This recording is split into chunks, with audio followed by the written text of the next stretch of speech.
كذلك كان الرئيس يتدخل في كل هذه الأشياء؟ بدون شك نحن نعمل على وثائق رسمية وأكثر من ذلك معلق عليها بيد الرئيس السابق نفسه، إذ يعلق بالموافقة، بالتريث، بإعادة النظر، أو يقترح حلول أخرى غير تلك التي اقترحت. اضرب لنا مثال مثلا، يعني رئيس دولة يجلس ليحدد أسهم في شركات خاصة للناس، أو يحدد هذا له هذا ولا هذا له هذا، أو يدخل مقترحات وبقلمه بعيدا عن إدارة الدولة نفسها. اضرب لنا مثال. أعطيك مثال: توزيع الحصص لاستيراد السيارات لا تدخل سيارات للتجارة في تونس إلا بإذن من الرئيس، وبتوزيع الحصص بين التجار في هذا المجال، ومن باب الصدفة أغلبهم من عائلة الرئيس ومن المقربين منه، فيقول مثلا 3000 سيارة لشركة كذا، 4000 سيارة لفلان، إلى غير ذلك.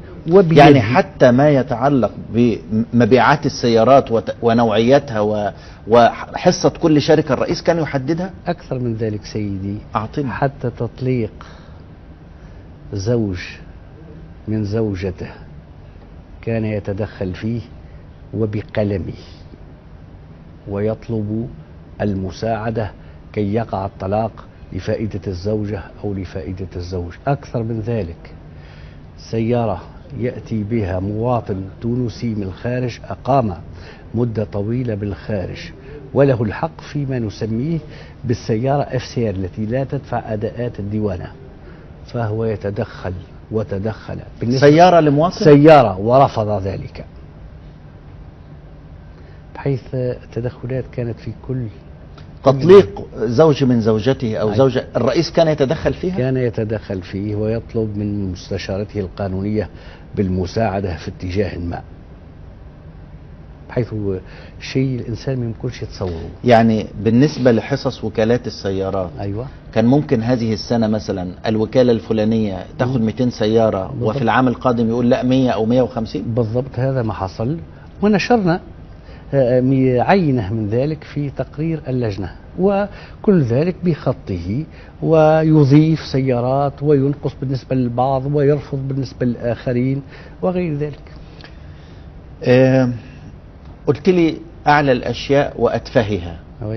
إيه الأشياء، نماذج للأشياء البسيطة التي كان الرئيس يتدخل فيها شخصيا بعيدا عن هموم الدولة؟ واضح أن كان له همومه الخاصة. يعني كانت له عديد الهموم الخاصة، وقلت لك أنه كان يتدخل في جزئيات الأمور، من ذلك مثلا ترقية موظف من صنف إلى صنف، أو التوجيه الجامعي، تمكين تلميذ حاصل على البكالوريا ليس بإمكانه قانونا أن يتحصل مثلا على الصيدلة أو عن اختصاص الطب، فيقرر توجيهه، وذلك من جراء تدخلات كانت منظومة متكاملة، وكان يستجيب حسب المعطيات الخاصة به. طيب، الوثائق الكبرى بقى، وثائق الفساد الأكبر من ذلك. أيوة. يعني ما يتعلق بقى، احنا كده عايزين ندخل في إطار عشرات الملايين ومئات الملايين والمليارات. أيوة. هذه المنظومة كيف كان يديرها بن علي؟ كان يديرها مباشرة من خلال عدد من الشركات، وهذه الشركات يسيطر عليها أفراد عائلتها والمقربين منها في كل الميادين.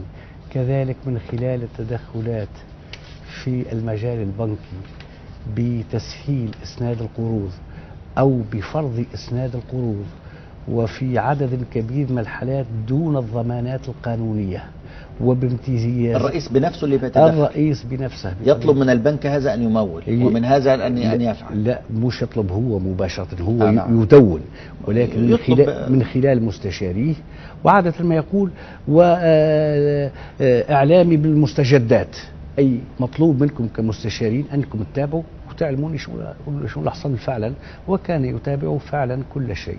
رئيس لجنة المصادرة القاضي محمد عادل بن إسماعيل في حوار نشر له يوم الأحد الماضي قال إنه تم حتى الآن مصادرة 320 شركة، مئات العقارات والسيارات الفارهة واليخوت. هل كان هذا يدخل في إطار هذه الأشياء التي كان الرئيس مشغول بها طوال اليوم؟ نحن بدون شك لجنة المصادرة هي تصادر طبقا للقانون اللي أنشأها. تصادر شركات، تصادر أملاك عقارية إلى غير ذلك. ونحن كلما تعلق الأمر برشوة أو بفساد فإننا ننظر في ذلك، وإن كانت هنالك شبهة فإننا نحيل على القضاء بطبيعة الحال. طيب أنا الآن لو انتقلت إلى القصر الآخر، إحنا قصر سيد الظريف، الآن خدنا بعض النماذج لأن الوقت الآن لن يتسع للمزيد. خدنا بعض النماذج لأن كثيرين يقولون إن الرئيس لا يعلم، لكن واضح هنا أن الرئيس هو اللي بيدير مؤسسة الفساد. الدخول إلى قصر الظريف وكشف ما به كان بمثابة الحكم بالإعدام السياسي النهائي على الرئيس السابق وعلى نظامه. دخلنا القصر نعم. بحثا عن الوثائق، فإذا بنا نكتشف أموالا طائلة في خزائن مصفحة، ونكتشف مجوهرات عددها كبير جدا وقيمتها هامة جدا. والغريب في الأمر هو أن هذه الأموال هي أموال موجودة نقدا، يعني أموال مرصوصة كده، مرصوصة بختم البنك، بأموال تونسية ما نشر أنها ما يوازي 42 مليون دينار.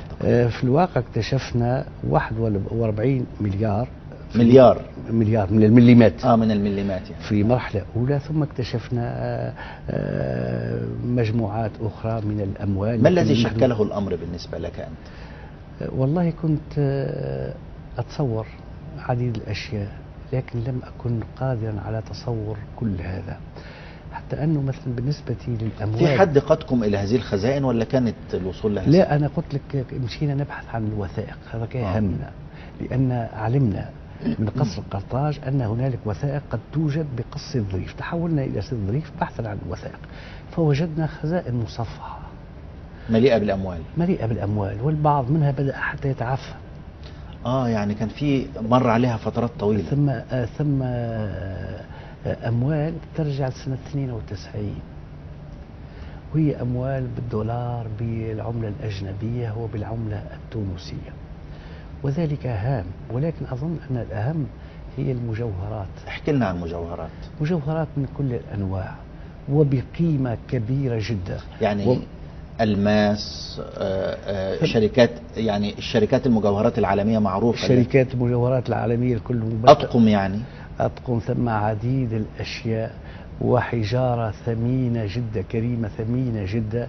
لست مختص في هذا الوحد، ولكن حينما قمنا بعملية الحجز كان معنا بدون شك، بالإضافة إلى عدول التنفيذ وممثلي الخزينة العامة للبلاد التونسية وعدد كبير من الناس كان معنا، خاصة خبراء في المجوهرات. قعدنا 5 أيام تحصوا مجوهرات فقط؟ نحصي في المجوهرات فحسب، بحيث الإنسان في وقت من الأوقات يصبح عاجز عن الكلام. شيء غريب لا يندرج في إطار حياة عادية، وربما ثم أمور نفسية قد تفسر هذا النوع من الناب. لو عاش بن علي عشرات القرون ربما لما أمكن له صرف كل هذه الأموال. لاحظت أن هذه المجوهرات التي قيل أنها 1500 طقم أو قطعة تقريبا يعني. بعضها كان جديد لم يستخدم، ولا كانت ليلى بن علي بتستخدم؟ نقول لك الأغلبية ما تبقاش استخدامها، جديدة لم تستخدم، ومن نوع ممتاز. قلت لك ليس لي معرفة خاصة بالمجوهرات، ولكن الإنسان ينبهر لو عاشت هذه ليلى بن علي قلت لك قرون ربما لما تمكنت من حمل كل هذه المجوهرات. وماذا عن أحذيتها؟ أحذية والله كان زمان إيميل دا ماركوس لما سقط ماركوس كانوا يتحدثوا عن أحذيتها، لكن يبدو أن ليلى بن علي فقدها، يعني ليلى للطرابلسي فقط. للأمانة احنا ما قمناش بعملية شرط للأحذية، اعتبرنا أنه هذا ما هوش أهم شيء، ولكن المسؤولة عن القصر قالت لنا أن هنالك ما يقارب 1000 زوجة حذاء، ولكن ثم عدة أمور أخرى. هل وجدتم مخدرات في القصر؟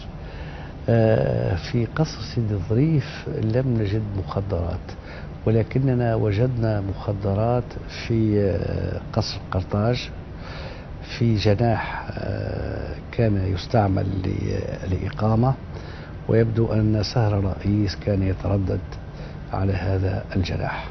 يعني ثبت لديكم ان مش ليلى ومش بن علي اللي كانوا بيتناولوا المخدرات؟ ما نعرفش. طب المخدرات دي نوعيتها ايه؟ كوكايين، حشيش؟ والله لا اتذكر، ولكن جبنا الخبراء في الناركوتيك اللي قاموا بالتحليل، واضيف انه احنا وجدنا شيء من المخدرات، ولكن القضاء حاكم التحقيق وجد هو ايضا مخدرات في نفس القصر. في جهات اخرى غيركم وجدت مخدرات. ايوه صحيح. في معلومات نشرت مقارنه بهذا ان ليلى هي التي كانت، اضافوا ان ليلى كانت يعني تتناول الكوكايين وهذه الاشياء. انتوا كلجنه توفر لكم معلومات حول الموضوع؟ لا. ما اشكال الفساد الاخرى التي كانت تمارس في مؤسسه الرئاسه، والاشياء التي ايضا سببت لك صدمه وأنت تقوم بجرد هذه الأشياء؟ والله أكبر صدمة هي اكتشاف الأموال، واكتشاف المجوهرات، واكتشاف حسابات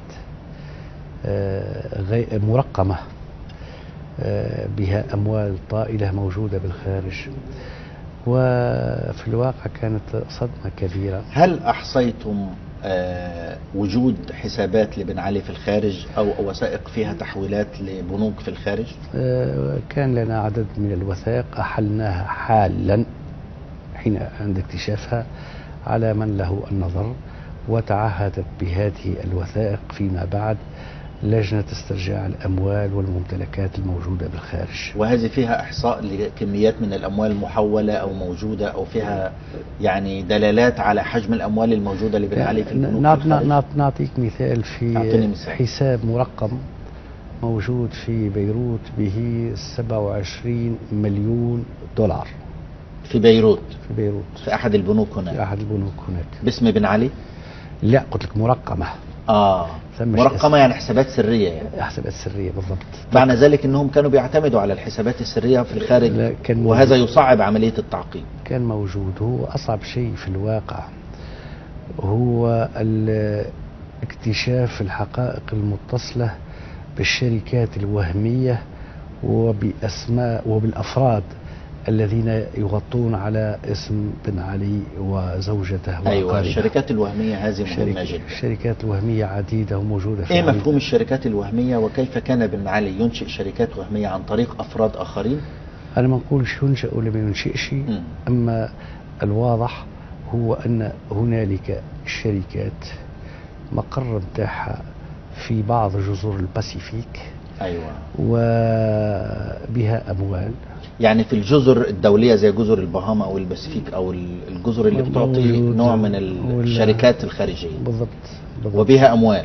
فيها أموال بطبيعة الحال، كما اكتشفنا بطاقات ديكارت كريدي، عدد لا بأس، بطاقات ائتمان أحلناها بدون شك على من له النظر وعلى القضاء. أعداد كبيرة من بطاقات الائتمان؟ ما نتذكرش بالضبط، ما ثم عدد من بطاقات. انت تفتكر ده نسيوه مثلا، ولا هو ده اللي كان ليهم وهم خارجين على استعجال؟ يبدو لي انه خرجوا مستعجلين. طيب الان هل حققتم مع احد ممن رتب قضية خروجهم حتى يخبركم ما الذي حملوه معهم؟ في الواقع سألنا عدد من المسؤولين عن قصر سيدي الظريف، أمدونا ببعض المعلومات، لكن هذه المعلومات لم تكن بالدقة الكافية. ولكن مثال قبل خروج ليلى مكنت سيدة مسؤولة في القصر قالت لها هذه الحقيبة اتركها مش لك، اتركها عندك. وحينما حجزنا الحقيبة وجدنا بها 200 ألف دينار. 200 ألف دينار تونسي. على أمل أن ليلى رجع تاني يعني. احنا وجدنا أموال حتى في بيت الاستحمام، حتى في الحمامات. في بيت الاستحمام وجدنا أموال. محطوطة فين دي؟ محطوطة في حقيبة صغيرة. وفي الواقع في الأيام هذيكية كلما نتحرك إلا وكنا نجد أموال، يعني ماشيين تكعبلوا في فلوس زي ما ولكن مش بنفس القيمة اللي وجدناها في الخزائن. الخزائن كان شيء فظيع. في ملف أيضا ملف كبير وملف كان بيزعج بن علي وكان ينفق عليه الكثير، وهو ملف الإعلام. سعى بن علي إلى شراء ذمم كثير من الصحفيين سواء من التوانسة أو من جنسيات عربية أو حتى أوروبية من أجل تلميع صورته أو حتى إنشاء قنوات أو اختراق قنوات تلفزيونية من أجل الترويج لبن علي. وانتوا ذكرتوا أسماء بالحروف وذكرتوا كميات كبيرة من الأموال، ملايين الدنانير. بعد الفاصل نتناول هذا الملف الهام، فساد الصحفيين وإفسادهم الذين كانوا يتعاملون مع بن علي. مشاهدينا الكرام، نعود إليكم بعد فاصل قصير لتناول مؤسسة الفساد التي أسسها زين العابدين بن علي في تونس. فابقوا معنا.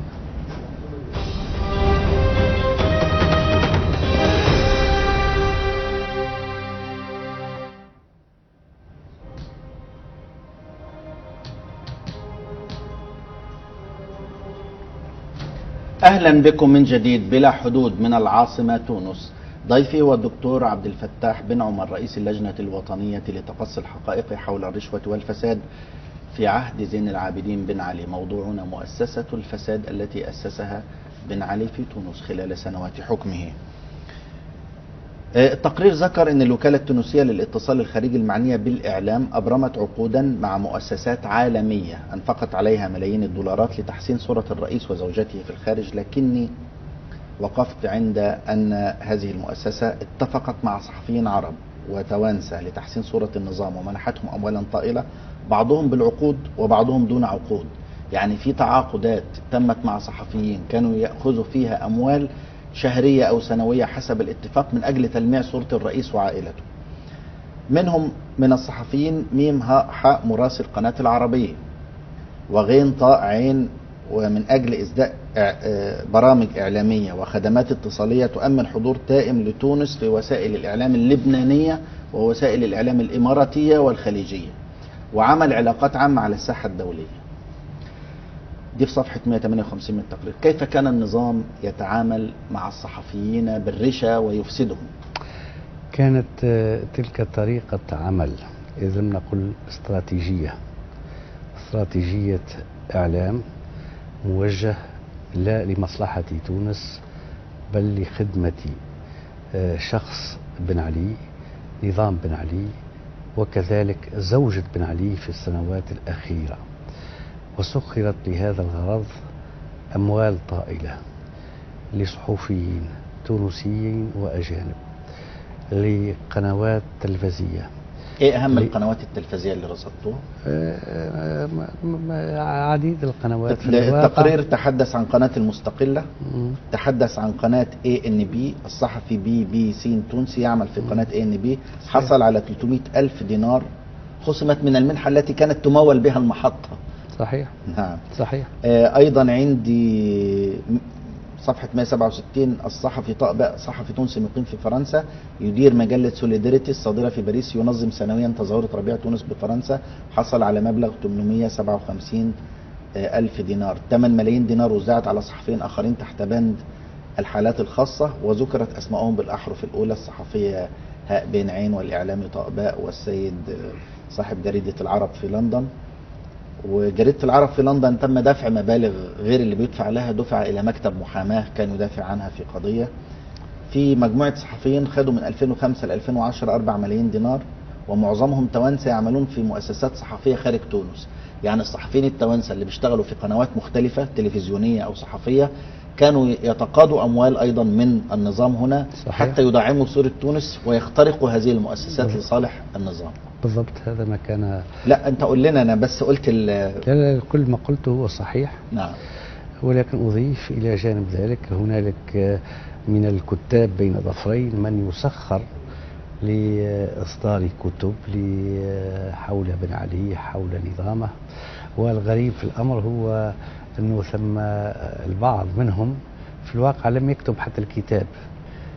كل ما ثم وقع إعداد الكتاب في وكالة الاتصال الخارجي، وثم وضع تحت اسم فلان من إفريقيا، صحفي معين يعني، صحفي أو كاتب من إفريقيا أو لبنانية أو شيء من هذا القبيل، حيث كانت ممارسات ويقبض هذا الثمن بدون شك، ومبالغ محترمة، مبالغ محترمة جدا، اللي عامة التونسيين والشعب التونسي يحرق نفسه جوعا ما نقولوش الشعب التونسي ما هوش جيعان كمان، ولكن لا في وضع ما هوش سهل. ولكن حينما تشوف، لم أقصد يعني، أنا أقصد الفقر اللي يعيش فيه يعني، الشيء يعني الواضح. تشوف، لم أقصد إهانة الناس، وإنما بيان الحقيقة. تبذير يعني الأموال لخدمة بن علي ونظامه من جهة، وحياة الناس والصعوبات اللي يواجهوها، كان شيء مش كان شيء يثير الإنسان ما يمكنش أن يقبل بهذا. هذا شيء غريب. الشعب متاعك يتخبط في المعاناة اليومية، وأنت مجوهرات وأموال ودعاية وإعلام لشخصك إلى غير ذلك. هذا شيء لا يمكن أن يقبل به عاقل. هناك ملايين الدنانير دفعت لصحفيين توانسة وغير توانسة من أجل التدخل في القنوات الفضائية أو كتابة مقالات لصالح نظام بن علي. صحيح، هذا صحيح، وقد قام العديدون بمثل هذا العمل. ما وجدت أيضا أن بن علي كان يؤشر بنفسه على هذه المكافآت، وجدت في الوثائق هذا؟ قليل، ولكن وجدنا المعلومات الكافية في وثائق أخرى، منها وثائق متعلقة بوكالة الاتصال الخارجي. من بين الأشياء التي وجهت إلى اللجنة أن أحد أعضاء اللجنة، لجنتكم، ممن كتبوا كتابا يمتدح فيه بن علي. لا لا لا أحد من أعضاء اللجنة، هذا غير صحيح، غير صحيح والفند بصورة مطلقة. أيضا هناك اتهامات لبعض أعضاء اللجنة أنهم كانوا على علاقة سواء ببن علي أو بعض رموز بن علي أو بعض الشخصيات التي استخدمها بن علي في إنشاء الشركات الوهمية التي تحدثت عنها. لا، هذا هنا انفند.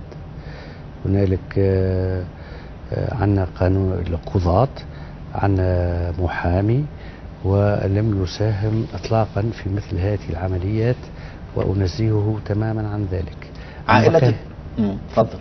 بقى الكلام سهل، الاتهام سهل والتشكيك سهل، وهذا طبيعي في ظرف كذا ظرف نعيشوه، وهذا طبيعي نظرا للخطر الذي يمثله عمل لجنة على عدد لا بأس به من الناس. أنت